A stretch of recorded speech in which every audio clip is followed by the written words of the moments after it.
Para nosotros un sistema de gestión de base de datos es una implementación de un determinado modelo de datos. El que vais a conocer, MySQL, es un sistema de gestión de base de datos relacional, porque se basa en el modelo de datos relacional. Entramos ya en el terreno de la confusión. Una base de datos, ya lo dije la semana pasada, una base de datos normalmente se entiende como dónde están los datos, pero muchas veces también se habla de la base de datos MySQL. Bueno, eso es el programa que maneja bases de datos, no es una base de datos. Bueno, más o menos nos entendemos, no hay mayores problemas, pero una base de datos relacional es aquella que está diseñada siguiendo las pautas del modelo relacional, que son justo las que vamos a estudiar a partir de hoy.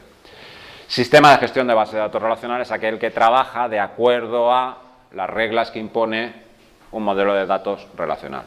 Sí, eso, que hay muchos tipos de sistemas de gestión de base de datos, dependiendo del modelo de datos que queramos ver.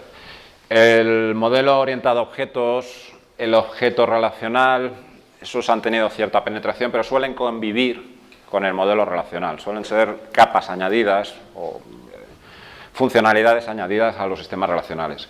Bases de datos XML tienen cierto interés recientemente porque el XML es un lenguaje que se utiliza mucho para comunicación entre sistemas.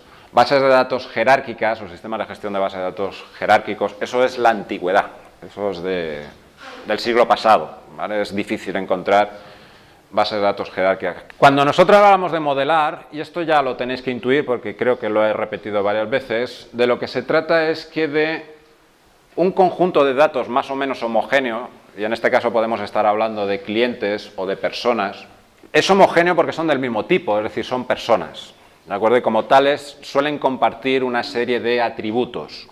Lo que pasa es que hay una serie, algunos de esos atributos me interesan y otros no. Evidentemente, en un sistema de información casi todo lo que busco es información administrativa, vamos a llamarla así, pues su correo electrónico, su nombre, apellidos, cuándo nació, etcétera, etcétera, etcétera. Ahora, si viste de claro o si viste de rojo, eso no es relevante para mi sistema de información. Esta es precisamente una de las tareas del analista, es hablar con el cliente le cuenta su vida entera además, ¿vale? Desde que nació. Y él lo que tiene que hacer es quedarse únicamente con las cosas importantes, con lo que realmente va a ser su trabajo. En eso consiste modelar, ¿vale? Extraer esa información relevante. Todos los modelos de datos hacen o utilizan o nos fuerzan a seguir un proceso de clasificación, agregación y generalización. Son las tres operaciones básicas que vais a hacer. Lo bonito del asunto es que es inconsciente. Yo os he dicho los nombres ahora veremos en qué consiste cada cosa, pero es que es de sentido común, es lo que hace todo el mundo. Aparte de estos mecanismos de abstracción, también hay una serie de restricciones semánticas. Esto ya depende un poco de dónde lo leas. La verdad es que está muy dirigido a lo que vamos a ver a continuación, ¿vale? Entidad, relación, modelo relacional. Por eso hablamos de restricciones de dominio, de identificación, de correspondencia entre clases. Bueno, ya veremos qué es todo eso. Si a vosotros os muestran esto, es decir, si estáis tan tranquilos viendo la tele y de repente vuestra madre os pone en vuestras manos esta lista de cosas, aquí qué es lo que podéis más o menos identificar, ¿no? Porque Gertrudis, ¿qué es? Un nombre. El 1 es un número, Toribio es otro nombre. Vamos a ver, esto es un sistema de información de la España profunda, ¿vale? Vanessa es otro nombre. Elche, ¿qué será Elche? Localidad, pueblo. Algunos, los de Elche, normalmente dicen que ciudad. Vale. Liborio. Sí, bueno, lo vamos a dejar como nombre. Guarromán. Guarromán, Bocairent, Matalascañas, todo eso son poblaciones. Como tarea no presencial, aparte de lo que hay puesto, tenéis también que buscar Guarromán, enteraros de qué provincia es y la historieta del nombre, que es bastante curiosa.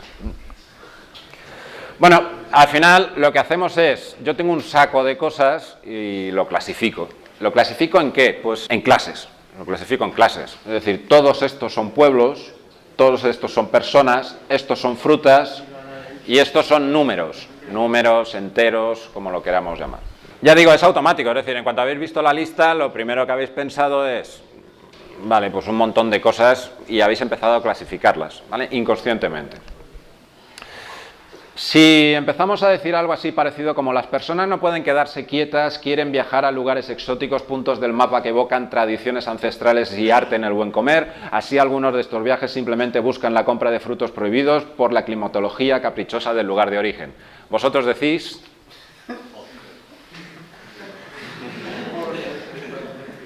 Yo no tenía por qué haberme levantado tan temprano hoy, no tengo ninguna necesidad de estar aquí.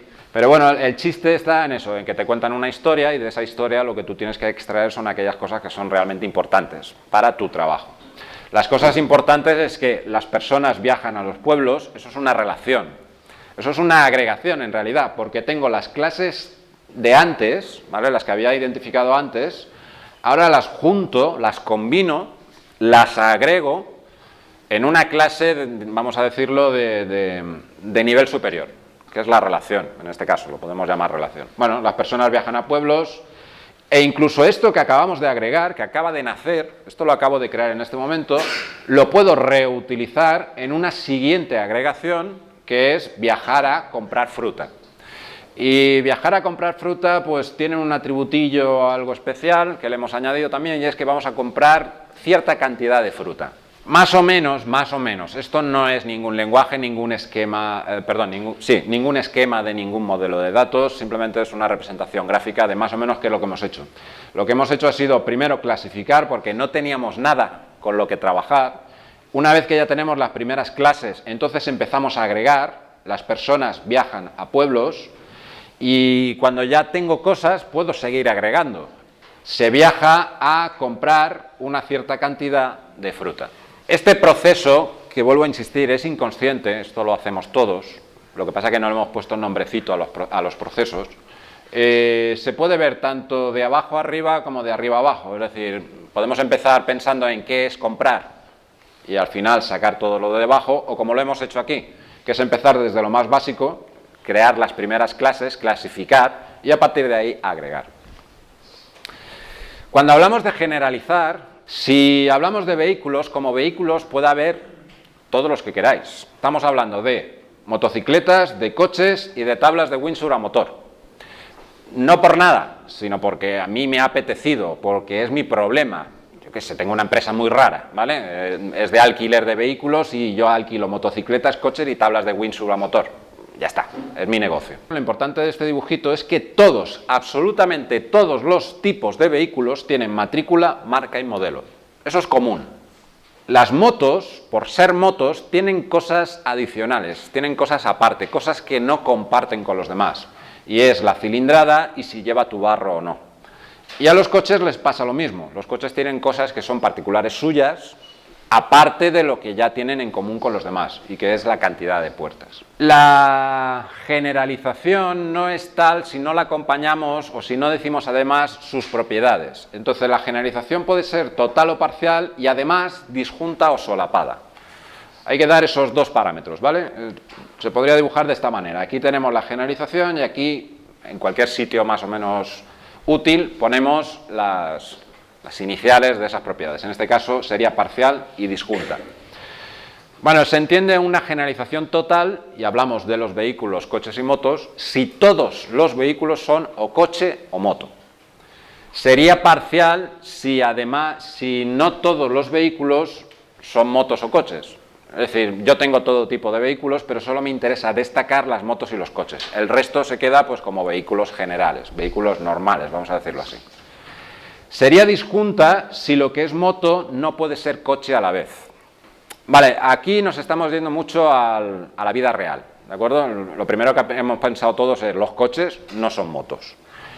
Pero en una base de datos esto todo cambia, ¿de acuerdo? Y entonces si yo tengo una matrícula que aparece en esta tabla y aparece en esta tabla también, pues es una matrícula que es un coche y una moto al mismo tiempo. ¿Eso tiene sentido? Pues depende. A lo mejor para mí sí, ¿de acuerdo? Para mi sistema de información sí. Pues es un motocarro, yo qué sé.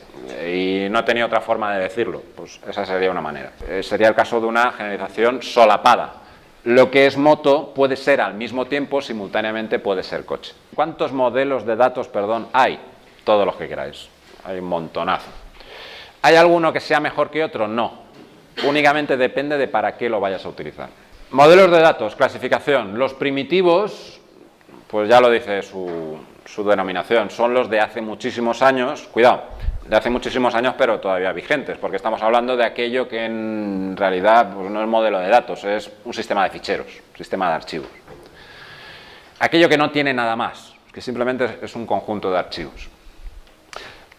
Durante la crisis del software ya se utilizaban modelos de datos jerárquicos y en red, pero era la consecuencia de que ya solamente con ficheros, o sea, simplemente con el concepto fichero no era suficiente, ya había tal complejidad en los programas que se necesitaba algo más sofisticado y entonces pues a los archivos se les puso una capa de jerarquía, por jerarquía entendemos un árbol, o de red, un red, grafo, en fin, una cosa interconectada. Fue con el modelo de datos relacional cuando realmente se empezó a tomar en serio. Es que no es por culpa del modelo relacional, sino que todo coincidió en el tiempo, ¿vale? Ya empezó a hablarse de ingeniería del software, ya empezó a hablarse de que esto no puede ser, hay que seguir un método, hay que aplicar metodologías, etcétera, etcétera. Bueno, pues el modelo relacional nació al mismo tiempo y además vino muy bien. Bueno, pues estos tres son los que se consideran modelos de datos clásicos.